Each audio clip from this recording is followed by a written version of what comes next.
Welcome back, guys. It's the Tightwad, and in this video we're going to do something a little bit different. We're going to start a woodworking series, and I've made this. I'll show you an example of the finished product of something that's similar to this, but this is going to be a wooden round 36-inch circle, and a family name will go across the center. This particular one will say the family name and then the date that they were married, or the year that they were married. So it will have the name established 2000 whatever. So I'm going to show you today how I get from this, which is a rough cut piece of plywood with pallet wood glued and brad nailed down, to a beautiful 36-inch round circle. So let's get started. So the first thing we're going to talk about today is how I got to this point. I rough cut with my jigsaw approximately 38-inch round. And I measured out the round by putting a hole. I drilled a hole right in the center and put a nail inside with a measuring tape or a yardstick. In this case I used a yardstick, and I had a pencil at the other end of it for 38 inches, or actually 19 inches from the center, and from the nail to the hole I drilled at 19 inches, I drew a circle, and then I rough cut it with a jigsaw. So that hole is key for the whole process. Then I planed some pallet boards so that they'd have a nice smooth surface on the back side, and I glued them down, so I laminated them to it with Titebond 2 and a couple of brad nails as needed. Since all the nails were removed from the holes, I actually shot brad nails into the holes to hide most of them as much as I could. And most of my nail holes are in the middle instead of on the outside. If you don't decide to plane the boards and remove the nails, just make sure there are none in the path that the router will hit. So that's how we got to the point we are now. The next step is to set up for cutting the circle. So let me get the supplies I need and I'll be right back. Alright, so for this project I'm actually going to be using a router to cut the circle.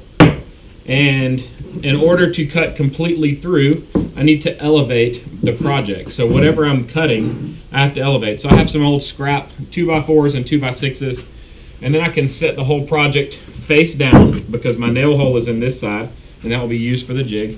I'll make sure that none of my boards, my support boards, are in the cutting path, but also that they are as far towards the edges as possible, so they provide the greatest level of support. And then I will use quick clamps to hold it in place. So I'll clamp it down on opposite ends. Any kind of quick clamp will work for this. It doesn't have to be a quick clamp even. It can be a regular bar clamp, such as this. This is the version made by Bessie, which is a much higher quality clamp, people claim, but the quick clamps work great for this because I'm going to be releasing them. I'll be releasing the quick clamps frequently as I make passes around my circle. So the project is set up. Now we have to worry about getting the router and router jig set up. So let's move on to that process now. For the next part of the process, I'm going to be setting up my router. I have an upcut spiral bit, and that is what I use to cut circles because I can easily plunge into the piece and it clears the debris as it cuts. So I will go ahead and get that installed in my router. I just used the flathead screwdriver here to remove the screws in the base plate. There are 3 screws in this particular model. The next step is attaching the jig that I've made to my router. But let's talk about the jig itself first. It is simply a 1/4-inch piece of poplar board. What I did is I matched up the holes on the base of my router where the screws are to the board and drilled holes, and then I also drilled a hole where the router bit will go through this board. So the router is going to sit on top of this board and the router bit will go down through this hole and into the project surface. So the next step is to measure from the edge, the inside edge, which this is the center, so this will be the inside edge of this hole, to the point on the jig where you would like to cut. So you want the diameter of your project. In this case, I'm cutting 36 inches. So So I have a hole right here in the center of my board, and I've marked it 18 inches. You see I have several holes here that I've used for different projects, but this is the one that I'll be using today. And the nail will go through the 18-inch hole and into the center hole for my project piece. So I'm going to attach the jig to the router first, and then we'll attach the jig to the project piece. So now it's time to attach the jig to the router itself. And I know this is the top. The bottom actually has some skid marks from where I've used this several times.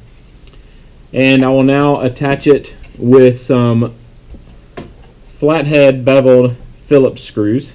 I like the flathead instead of the ones that come with the base plate for the router, because the ones that come with the router have a beveled head and they get in the way.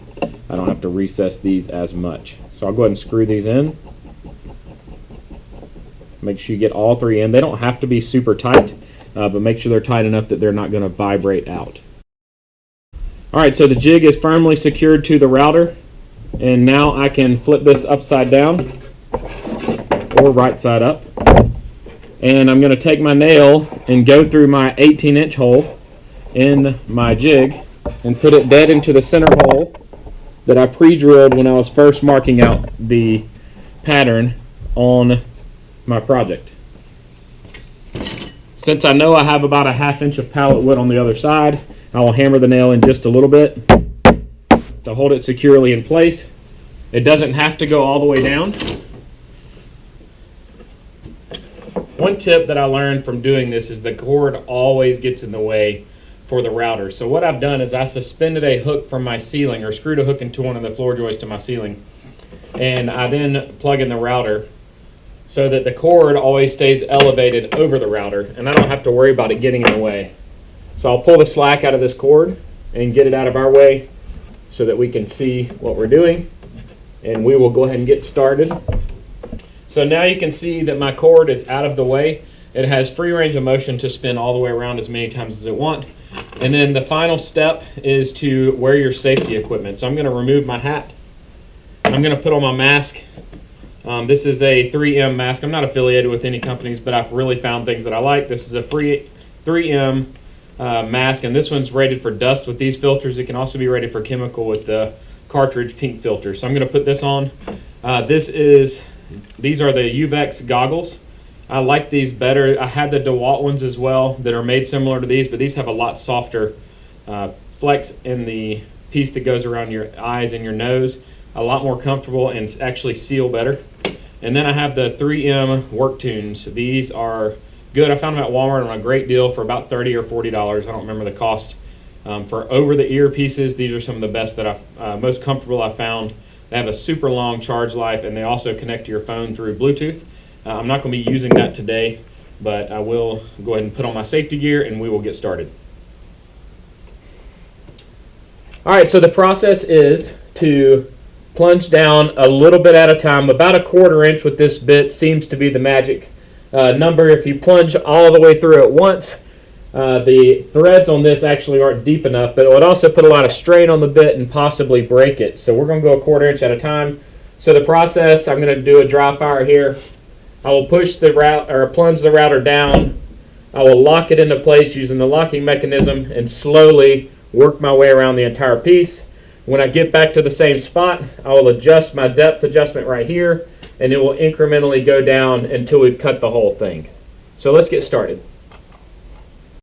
This section of the video is sped up to be 4 times the original speed, so don't let it fool you. I go relatively slow on the first pass to make sure the groove gets cut accurately and correctly. You also see that I take my vacuum cleaner and clean up all the dust and check the groove to make sure that it's exactly where I want it to be.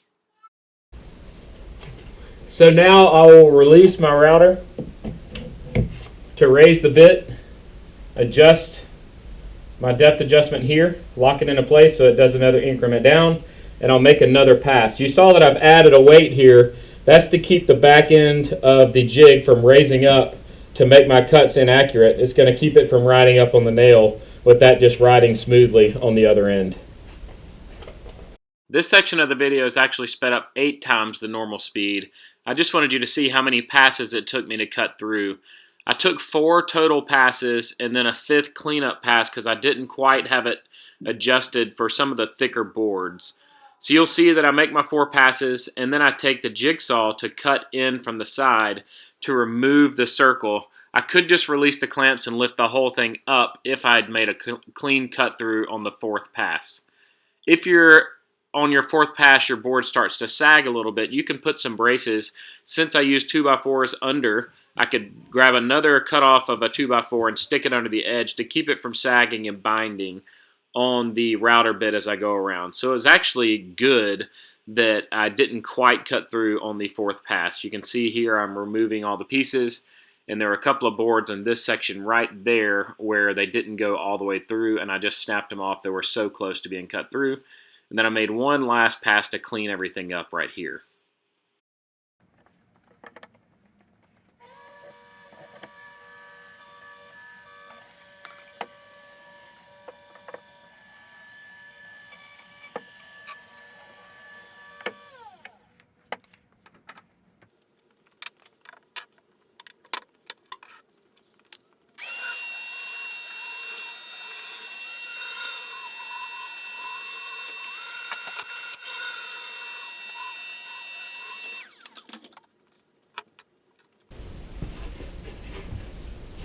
So you see that once we're done, we have a perfectly round circle. There's a little bit of splintering on the edge because my last, or second to last pass, I guess, wasn't quite deep enough, and it left some splintering on some of the wider or thicker boards. Some of the thicker boards.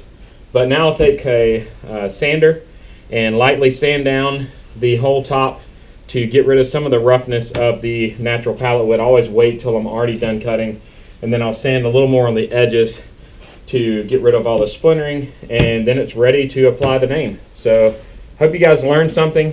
If you have any tips or tricks that I should add to my arsenal for cutting these circles, leave it in the comment section below, please. Anything to make it safer or easier, I'm always a fan of learning. So newer to woodworking, I've been doing it for about 2.5 years, so I'd love for more experienced people to give me tips as we go, and let's learn together.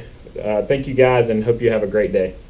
This is an example of what I'm doing with my wood rounds. You see that I have the last name Boyle and then established in 2009. Those are scrolled out of MDF and spray painted and then attached with wood glue to the center part of the circle. If you like this and wish to place an order, you can check me out on Facebook or Instagram at BentonArt. That's BentonArt to see some of the other things I've made. If you like this video, give me a thumbs up, subscribe to my channel, and post any questions or comments you may have down below. And I hope you guys have a great day.